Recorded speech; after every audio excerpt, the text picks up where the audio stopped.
sommes ici à Mekele, c'est le nord de l'Éthiopie, à 800 km de Addis Abeba et à une centaine de kilomètres de l'Érythrée. Comme vous pouvez le voir, je suis dans un champ de vie, dans un pays qui est considéré comme un pays désertique.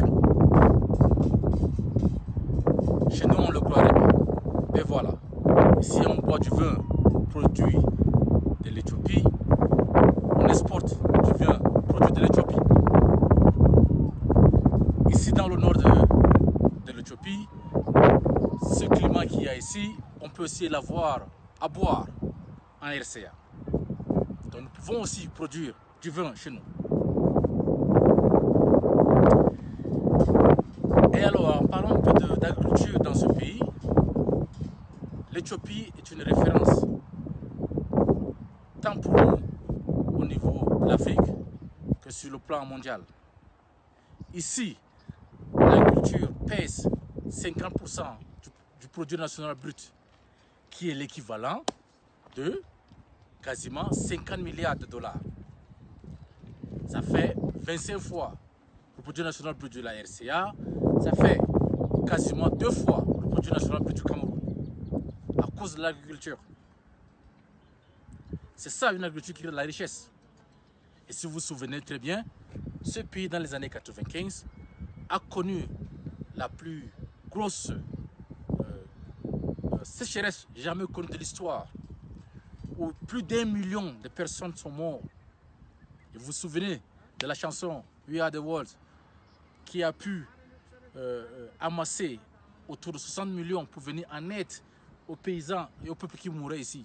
Mais ce n'est pas de l'argent qui a fait qu'aujourd'hui, l'agriculture est devenue une puissance.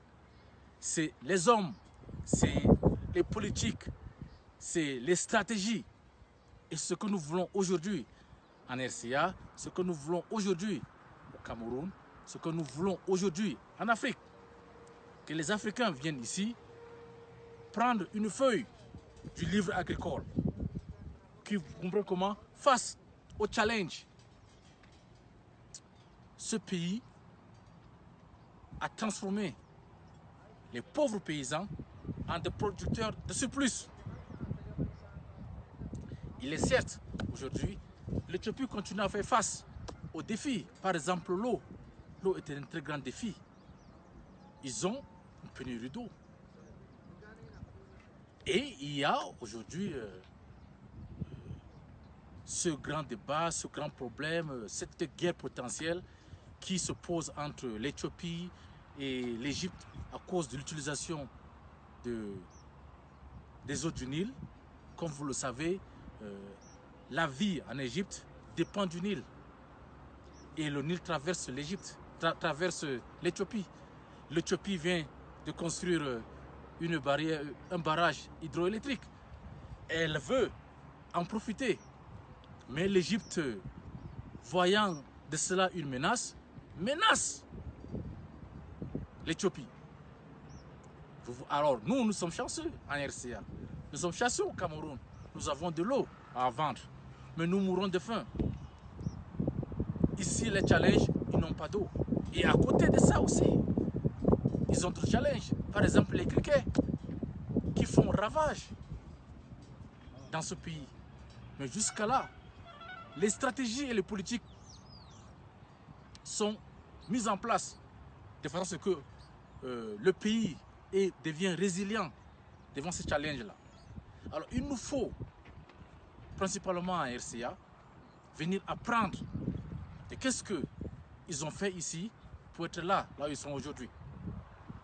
Et voici pourquoi j'ai pris la peine de venir faire cette tournée ici en Éthiopie pour nous aider dans le combat pour la fin de la fin. Écoutez, c'était pour vous faire le coucou hebdomadaire agricole. D'ici, je vous envoie une bénédiction qui vient du haut sur la protection de celui qui est là. Passez un bon week-end en famille en ce vendredi 28 février 2020. Je dis, restez scotchés car le combat pour la fin de la fin ne vient que de commencer. Et je vous donne rendez-vous la semaine prochaine, là où le vent m'emmènera, pour que on continue l'éducation sur